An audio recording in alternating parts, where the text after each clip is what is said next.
Right, beta.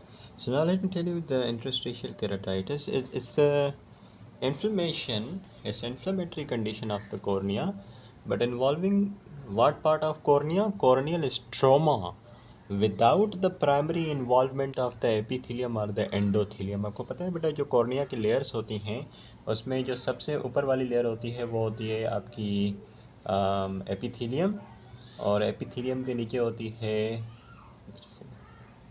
फिर Bowman's layer, और उसके नीचे होता है स्ट्रोमा, और फिर होती है डेस्किमेंट मेम्ब्रेन और एंडोथीलियम.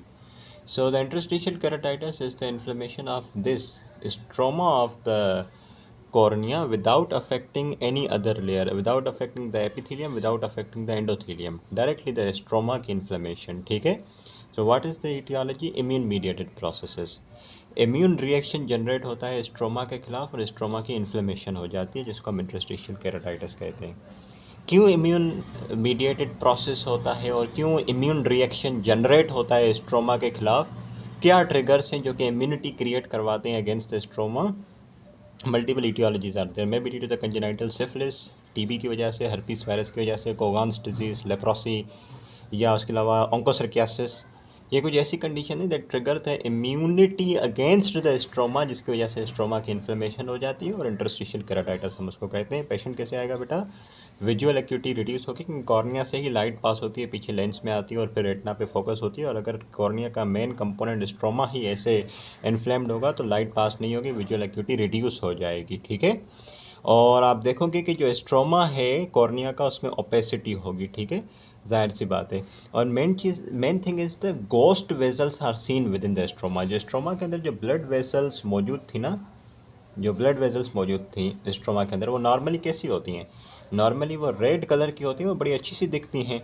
लेकिन जब इसकी इन्फ्लेमेशन होती है स्ट्रोमा की, इंटरस्टिशियल केराटाइटिस होती है, तो ये जो ब्लड वेसल्स होती हैं वो बिल्कुल थिन एट्रोफिड हो जाती हैं, इनके अंदर से ब्लड लॉस हो जाता है, इनके अंदर से ब्लड लॉस हो जाता है. तो इनका जो रेड कलर है वो भी रेड नहीं रहता, वो वाइट हो जाता है. तो बिल्कुल ये गोस्ट की तरह, भूत की तरह खाली सी वाइट कलर की ये ब्लड वेजल्स लगती हैं. ठीक है. कहने का मकसद ये है, नॉर्मली जो हेल्दी स्ट्रोमा होता है उसके अंदर जो ब्लड वेजल्स होती हैं they are filled with the blood, healthy blood, the blood which is flowing red in colour. But if the stroma is suffering from the interstitial keratitis, that is inflammation is on in the stroma, then the blood vessels present in the stroma they become they lost their blood, they become very much thin, very much atrophied, and they not appear red anymore, they become white in color, so they look more like ghost, right? उसके अलावा केराटिक precipitate में भी present on the endothelium of the cornea. यहाँ से जो केराटिक जो debris निकलेगा ना, इन्फ्लेमेटरी डेब्रिस, टूटे फूटे सेल, वो यहाँ पे आके आपको एंडोथीलियम पे एज अ केराटिक प्रेसिपिटेट दिखेंगे. ठीक है बच्चों. और due to this condition of the stroma the corneal sensitivity may also be reduced. ठीक है, because of the damage to the nerve fibres. How do you investigate this condition? It's an inflammatory condition, so you order CBC and ESR to determine the inflammatory status. Why chest X-ray? Because मैंने बताया था कि एक बड़ा trigger जो है इस condition का वो टीबी है. तो चेस्ट एक्सरे करते हैं, मेंटॉक्स टेस्ट करते हैं, दोनों टेस्ट टीबी की कंफर्मेशन के लिए होते हैं. VDRL क्यों करते हैं बेटा? सिफिलिस के लिए, ताकि पता चले बच्चे को सिफिलिस तो नहीं है जिसकी वजह से फिर आपको ये इंटरस्टिशियल केराटाइटिस हुई है. VDRL के अलावा FTA एप्स करते हैं, फ्लोरेसेंट ट्रोपोनिमल एंटीबॉडी एब्जॉर्प्शन, ये भी सिफिलिस के लिए करते हैं. ठीक है, क्योंकि सिफिलिस बड़ा ट्रिगर है इंटरस्टिशियल केराटाइटिस का. ट्रीटमेंट ऑप्शन बेटा डिपेंड करता है कॉज क्या है, टीबी है, सिफिलिस है, या फिर लेप्रोसी है, तो उस हिसाब से उस हिसाब से हम उसको ट्रीटमेंट देंगे. बाकी जो सपोर्टिव ट्रीटमेंट होता है जिसमें आपका टॉपिकल स्टेरॉइड देते हैं ताकि इन्फ्लेमेशन रुक जाए, और टॉपिकल स्टेरॉइड के अंदर प्रेडनिसोलोन या डेक्सामेथासोन के ड्रॉप्स डाल सकते हैं. स्टेरॉइड एक तो इन्फ्लेमेशन को रोकते हैं, दूसरा ये इम्यूनोसप्रेसिव भी होते हैं, तो ये जो इम्यून मीडिएटेड रिएक्शन है ना वो भी रुक जाएगा. ठीक है, इन्फ्लेमेशन नहीं होगी. फिर पेन को रिलीव करने के लिए साइक्लोप्लेजिक्स, एट्रोपिन 1% ड्रॉप देते हैं. अगर बेटा ये हर्पीस वायरस की वजह से हुआ है तो उसमें साइक्लोविर एंटीवायरल देंगे. ठीक है. अगर ये लेप्रोसी की वजह से हुआ है, जो कि माइकोबैक्टीरियम लेप्रा की वजह से होता है, तो उसमें आप सिस्टेमिक पेनिसिलिन इंजेक्शन देते हो. ठीक है. तो डिपेंड करता है कॉज पे. इस तरीके से अगर वायरल कॉज है तो एंटीवायरल दोगे, बैक्टीरियल कॉज है लेप्रोसी है तो फिर आप सिस्टमिक पेनिसिलिन दोगे। अगर टीबी की वजह से तो टीबी की अपनी थेरेपी होती है, एंटी टीबी थेरेपी, डॉट्स जिसको कहते हैं, आइसोनियाज़िड, रिफैम्पिन वगैरह, वो स्टार्ट कर दोगे। बाकी स्टेरॉइड तो इन्फ्लेमेशन को, पेन को रिलीव करने के लिए, एट्रोपिन पेन को रिलीव करने के लिए, ठीक है बच्चों। After the interstitial keratitis comes the keratopathy. Keratopathy is the non inflammatory disease of the cornea and it results due to the disturbance in the metabolic activity of the corneal epithelium। कितनी interesting बात है। Keratopathy is the disease of the cornea, any disease of the cornea जिसमें cornea की जो epithelium है, cornea की जो epithelium है, एपिथीलियम उसके अंदर किसी किस्म की इन्फ्लेमेशन नहीं होती, क्योंकि ये नॉन इन्फ्लेमेटरी डिजीज़ होती है। तो फिर ये डिजीज़ होती क्यों है? क्योंकि जो एपिथीलियम के अंदर जो मेटाबॉलिक एक्टिविटी है बेटा, वो डिस्टर्ब हो चुकी है। तो जब तक इसको हम डिस्कस नहीं करेंगे इसकी पूरी टाइप्स को, तब तक ये समझ नहीं आएगा। So non inflammatory condition of the cornea, but then why does it occur? Due to disturbance in the metabolism inside the corneal epithelium, ठीक है बेटा, इस तरीके से। सो इसकी दो टाइप्स होती हैं केराटोपैथी की, one is the neurotrophic keratopathy, one is the exposure keratopathy. Let's first talk about the neurotrophic keratopathy. Neurotrophic keratopathy is the degenerative disease of the corneal epithelium resulting from the impaired corneal innervation। तो फर्ज करें बेटा, ये जो आपका cornea है इसको normally क्या होता है, काफ़ी हेल्दी इसकी इनर्वेशन होती है। आपको पता है ना, कॉर्निया काफ़ी डेंसली इनर्वेटेड टिश्यू माना जाता है बॉडी के अंदर। लेकिन फ़र्ज़ करें अगर इसकी जो इनर्वेशन है वो इम्पेयर हो जाए, पूरा इसको नर्व सप्लाई ना मिले कॉर्निया को, तो the cornea will become diseased then, right. Cornea diseased हो जाएगा, लेकिन नॉन इन्फ्लामेटरी कंडीशन होगी, ठीक है बेटा, इस तरीके से। अच्छा, क्यों ये कॉर्नियल इनर्वेशन कॉर्निया की जो है वो इम्पेयर हो जाती है? इसकी मल्टीपल ईटियोलॉजीज़ हैं। कौन सी नर्व जो होती है वैसे इसको सप्लाई करती है? ट्राइजेमिनल नर्व ना। तो ट्राइजेमिनल नर्व अगर ख़राब हो गई तो कॉर्निया की इनर्वेशन ख़राब हो जाएगी। समझ आ रही है बात आपको? अगर ट्राइजेमिनल नर्व ख़राब हो गई तो कॉर्निया की इनर्वेशन ख़राब हो जाएगी, कॉर्निया की इनर्वेशन ख़राब हुई तो फिर न्यूरोट्रॉफिक केराटोपैथी हो जाएगी, यानी कि non inflammatory disease of the cornea due to damage to innervation of the cornea, ठीक है। अब क्यों ट्राइजेमिनल नर्व का डैमेज हो सकता है?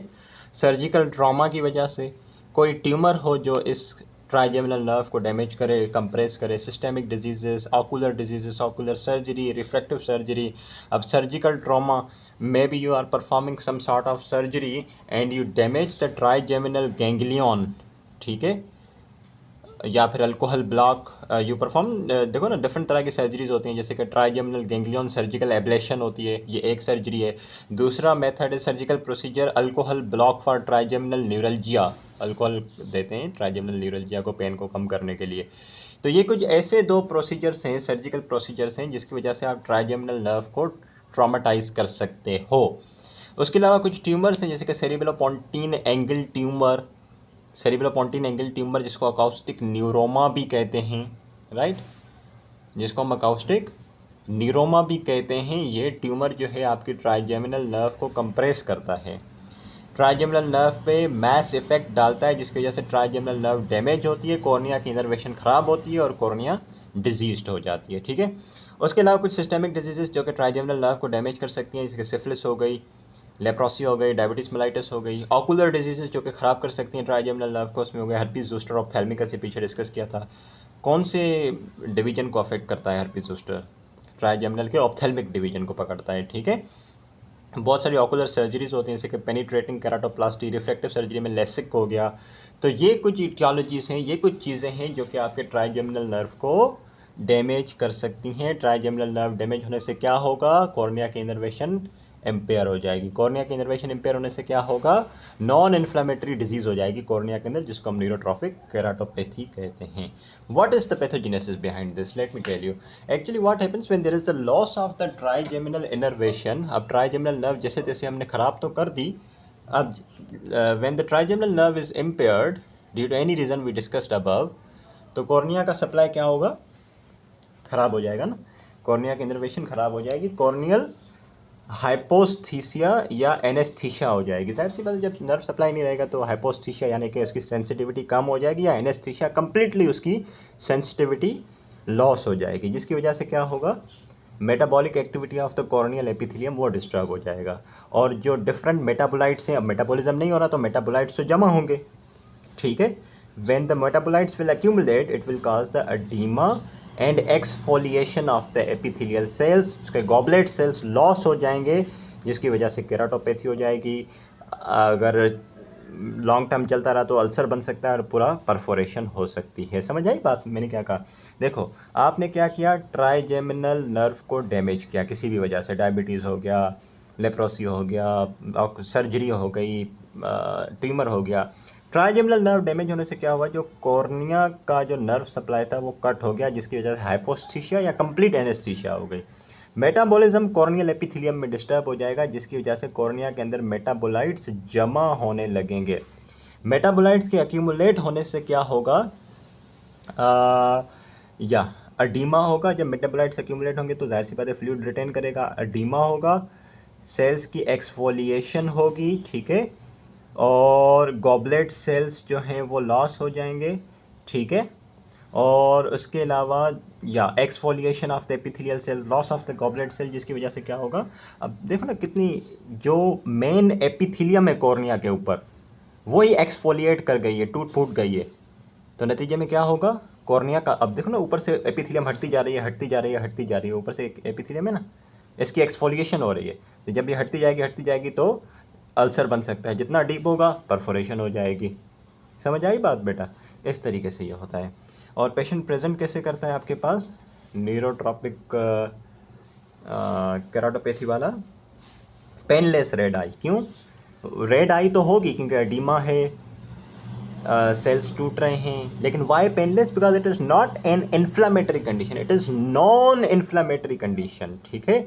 Visual acuity will be disturb क्योंकि कॉर्निया के एपिथेलियम एक्सफोलिएट हो रही है, कॉर्निया में एडीमा हो गया है, कॉर्निया में अल्सर बन गया है, तो जाहिर सी बात है लाइट पास नहीं होगी, विजुअल एक्यूटी डिक्रीज हो जाएगी, लेक्रीमेशन भी कम हो जाएगी, ठीक है, क्योंकि there is trigeminal nerve damage होने के बाद लेक्रीमल ग्लैंड को सप्लाई कहाँ से मिलेगी, तो लेक्रीमेशन भी डिक्रीज हो जाएगी। Ciliary congestion, blood vessels congest हो जाएंगी। उसके अलावा कॉर्नियल सेंसिटिविटी कम हो जाएगी या कम्प्लीटली एब्सेंट हो जाती है, हाइपोस्थीसिया या एनेस्थीसिया हो जाती है। Corneal appearance becomes dull due to the corneal oedema, ठीक है। और एपिथेलियल एक्सफोलिएशन होती है, जो एपिथेलियल डिफेक्ट्स होते हैं आप उनको स्टेन करके देख सकते हो विद 2% फ्लोरेसेंट डाई, या surrounded by the rest rolled grey edges. इसकी पिक्चर नहीं है बुक में, वरना ज़रूर दिखा देता। अगर ये आपकी कॉर्निया है ना बेटा, तो ये कॉर्निया के अंदर जो एपिथेलियल एक्सफोलिएशन होती है, एपिथेलियल सेल टूट फूट के ये पड़े रहते हैं ना, तो इन एपिथेलियल सेल्स को, इन एपिथेलियल डेब्रिस को आप स्टेन कर सकते हो यूजिंग द फ्लोरेसेंट डाई। और ये जो डेब्रिस है इसकी जो एजेस होती हैं काफ़ी रोल्ड होती हैं, ठीक है, और ग्रे एजेस होती हैं। तो I hope you are understanding. Why painless, because no inflammation. Why visual acuity is decrease, अरे भाई कॉर्निया के अंदर इतना एडीमा हो गया है, आपको लगता है वहाँ से लाइट पास हो पाएगी? नहीं पास होगी। लेक्रीमेशन कम क्यों हुई? ट्राइजेमिनल नर्व के डैमेज होने की वजह से।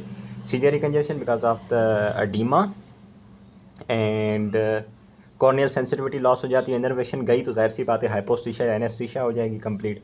कॉर्निया की अपीयरेंस डल हो जाएगी एडिमा की वजह से। जो एपिथेलियल एक्सफोलिएशन हो रही है, कॉर्निया की एपिथेलियम टूट रही है, उसको आप डाई कर सकते हो 2% फ्लोरेसेंट डाई से, ठीक है। और उसके अलावा अगर बहुत ज़्यादा एपिथेलियल एक्सफोलिएशन हुई, ऊपर से बहुत एपिथेलियम हटती गई तो अल्टीमेटली स्टेराइल अल्सर बन जाएगा, और उसके बाद केराटोकोनस हो सकता है, सॉरी केराटोकोनस नहीं, कॉर्नियल स्ट्रोमल मेल्टिंग हो सकती है। अब पहले तो कंडीशन एपिथेलियम तक लिमिटेड थी, लेकिन एपिथेलियम तो सारी अब एक्सफोलिएट हो गई, हट गई, नीचे जो स्ट्रोमा है उसकी मेल्टिंग हो सकती है, और अब सेकेंडरी इन्फेक्शन इसके ऊपर डेवलप हो सकता है, और फिर इन्फ्लेमेशन होगी, और ये कंडीशन जो है ख़राब से ख़राब तर हो जाएगी, ठीक है बच्चों। इस तरीके से ये सिलसिला चलता है। अब इसका ट्रीटमेंट क्या है? ट्रीटमेंट जो है वो पहले तो कोशिश करें कि आपको पता है कि इसके पीछे कॉज क्या है ना, न्यूरोट्रॉफिक केराटोपैथी है, तो there is problem in the trigeminal nerve. तो what we do is actually avoid the topical medication जिसमें टॉक्सिक प्रिजर्वेटिव्स होते हैं। क्यों? क्योंकि हमें पता है कि न्यूरोट्रॉफिक केराटोपैथी एक ऐसी कंडीशन है जिसमें कॉर्निया की एपिथेलियम डैमेज हो चुकी होती है। आप कोई भी ऐसा टॉक्सिक प्रिजर्वेटिव जैसे कि बेंजलकोनियम ये बिल्कुल यूज़ नहीं करेंगे। क्यों? अरे भाई कॉर्निया की एपिथेलियम ही टूट गई है, कोई भी ऐसा टॉक्सिक सब्सटेंस होगा सीधा नीचे चला जाएगा स्ट्रोमा में, उससे नीचे अंदर आग के अंदर चला जा सकता है और वो बड़ा ख़तरनाक हो सकता है। एपिथेलियम नहीं है तो नो प्रोटेक्टिव इफेक्ट ना। अच्छा, लेक्रीमेशन भी ख़त्म हो चुकी है, पीछे मैंने बताया। तो हम पेशेंट को टॉपिकल लुब्रिकेशन देते हैं आर्टिफिशियल टीयर्स देके डे टाइम में, और रात के टाइम पे आंखों में ऑइंटमेंट डाल देते हैं ताकि आंखें लुब्रिकेट रहें, क्योंकि लेक्रीमल ग्लैंड काम नहीं कर रहे ट्राइजेमिनल के ख़राब होने की वजह से। पेशेंट को हम एंटीकोलेजिनस एजेंट देते हैं, जैसे कि एसिटाइलसिस्टीन के ड्रॉप्स दे दिए, टेट्रासाइक्लिन को ऑइंटमेंट दे दिया, या सिस्टमेटिकली टेट्रासाइक्लिन का इंजेक्शन देते हैं, या इस तरीके से। वाई एंटीकोलेजिनस देना क्यों ज़रूरी है? Why anticollagenase is necessary to provide? Because बेटा द एंटीकोलेजिनस क्या करता है कोलेजन को सॉरी कोलेजन को ब्रेक डाउन करता है, ठीक है। हमारे पास वैसे ही मेटाबॉलिज्म ख़राब हो चुका है, वैसे ही कोलेजन टूट रहा है, उसके मेटाबोलाइट्स जमा हो रहे हैं। हम चाहेंगे कि कोलेजन मज़ीद डैमेज हो, नहीं हो, तो हम प्रोवाइड करेंगे पेशेंट को एंटी कोलेजिनेस, ताकि हमारा आँखों के कॉर्निया के अंदर मौजूद कोलेजन टूटे ना। कोलेजन टूटेगा नहीं तो कॉर्निया की जो स्ट्रक्चर है, बिल्ड है, वो बरकरार रहेगी, ठीक है। तो एंटी कोलेजिनेस एजेंट जैसे कि एसिटाइलसिस्टीन के ड्रॉप्स, टेट्रासाइक्लिन का ऑइंटमेंट वगैरह डाल सकते हैं। मेन चीज़ है ट्राइजेमिनल नर्व को सही करना, तो नर्व ग्रोथ फैक्टर ड्रॉप्स भी देंगे टॉपिकली, ठीक है। Serum drops, autologous serum drops nerve growth के लिए, ये नर्व की ग्रोथ के लिए है, क्योंकि ट्राइजेमिनल एक्चुअली डैमेज हुई है ना इस तरीके से। And the protection of the ocular surface by because बेटा cornea is very much expose now. Look, this was the cornea, इसके ऊपर काफ़ी हेल्दी एपिथेलियम थी, इसके ऊपर टीयर्स की लेयर थी। अब ना टीयर्स रहे हैं ना इसके ऊपर एपिथेलियम रही है, तो हमें तो किसी भी तरह से इसको प्रोटेक्ट करना पड़ेगा ना। प्रोटेक्ट करने के लिए हम टैपिंग ऑफ आईलेट्स करते हैं, 2 आईलेट्स को बंद करके उसके ऊपर टैपिंग कर देते हैं। बॉटुलिनम टॉक्सिन दे देते हैं, क्योंकि वो टॉक्सिन क्या करता है, टॉसिस कराता है, आईलेट्स की ड्रूपिंग कराता है। अपर आईलेट जो है नीचे ड्रूप होकर गिर जाती है, आईलेट्स बंद रहेंगी जितना, उतना आपकी कॉर्निया प्रोटेक्ट रहेगी, जाहिर सी बात है। कॉन्टैक्ट लेंसेज देते हैं पेशेंट को, silicon contact lenses. Amniotic membrane ऊपर से ट्रांसप्लांट कर सकते हैं, क्योंकि एपिथेलियम तो पूरी ख़राब हो चुकी है कॉर्निया की, हमें तो कोई प्रोटेक्टिव चीज़ चाहिए, तो हम ऊपर से एमनियोटिक मेम्ब्रेन का ट्रांसप्लांट कर सकते हैं। कंजक्टाइवल फ्लैप लगा सकते हैं, या फिर लास्टली टार्सोरेफी करते हैं, कि दोनों साइड की जो आईलेट्स हैं उनको आपस में सूचर कर देते हैं, कि बहुत सारा हिस्सा जो है कॉर्निया का ढक जाता है, सिर्फ सेंटर से विजिबल होता है, जिससे पेशेंट देख सकता है, बाकी दोनों तरफ से सूचर कर देते हैं हम आईलेट को, ठीक है बच्चों। तो ये इसका पॉसिबल ट्रीटमेंट है। अब इसके बाद will be discussing another type of the keratopathy, that is the exposure keratopathy, ठीक है बच्चों। राइट बेटा, after neurotrophic keratopathy now it's exposure keratopathy, right? Exposure keratopathy is the keratopathy or the disease of the cornea, pathology of the cornea caused by incomplete lid closure, leading to the dryness of the cornea and ultimately damage to the corneal epithelium despite of the normal tear production. What was the problem in the neurotrophic keratopathy? There was the pathology in cornea due to problem in the innervation of the cornea. Here innervation is all good, but the problem is eyelids जो है वो बंद नहीं हो रही, हर वक्त cornea expose है, खुला हुआ है, जिसकी वजह से वो ड्राई हो जाता है, उसकी एपिथेलियम डैमेज हो जाती है, ठीक है बेटा। आपको होता है ना हर कुछ सेकंड में आपकी आईलिट्स ब्लिंक करती हैं, है ना, तो वो जो वाइपर इफेक्ट होता है वो आता है एक्चुअली, लेकिन आईलिट्स बिल्कुल भी बंद नहीं हो रही, इनकम्प्लीट आईलिट क्लोजर है। तो कॉर्निया हर वक्त एक्सपोज रहती है एनवायरनमेंट के साथ, ड्राई एयर के साथ एक्सपोज रहती है, जिसकी वजह से ड्राई हो जाती है और इसकी एपिथेलियम डैमेज होती है।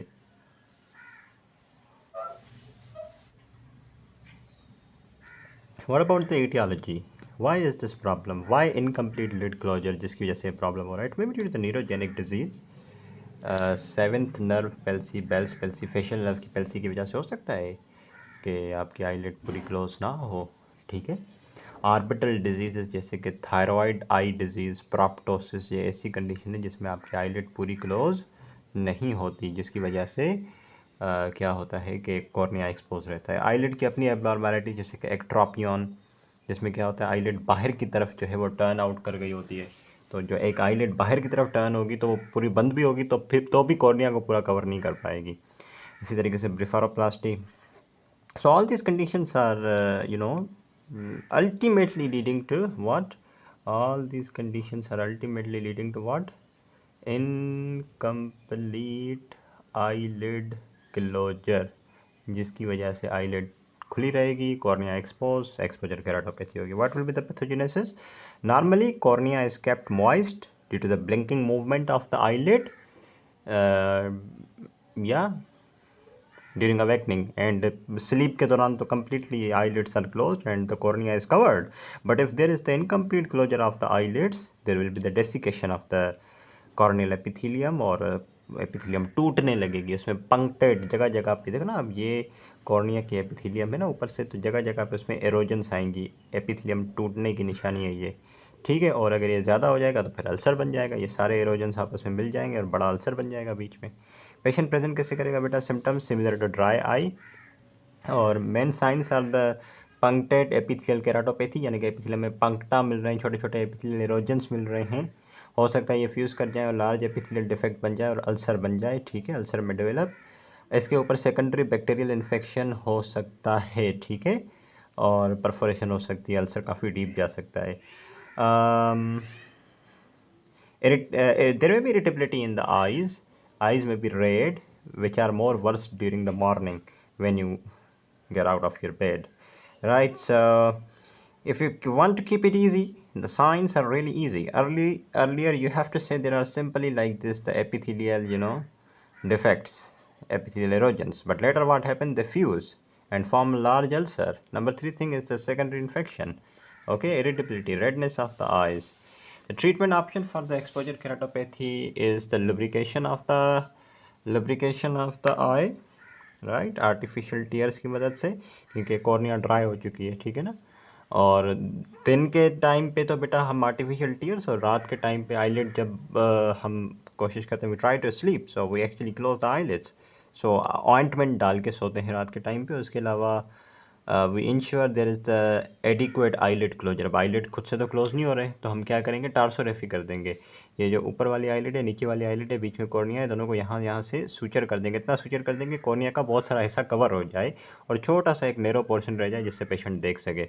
और अगर इन्फेक्शन हो चुका है बैक्टीरिया का, सुपर इन्फेक्शन, तो उसको ट्रीट करेंगे. उसके अलावा अगर कोई एसोसिएटेड कंडीशन है, जैसे कि एक्ट्रोपियन हो गया, थायराइड डिजीज़ हो गई, जिसकी वजह से प्रॉब्लम हो रही है, तो उसको ट्रीट करेंगे. ठीक है बच्चों, this is the exposure keratopathy. After this we have a completely different term, that is keratoconus.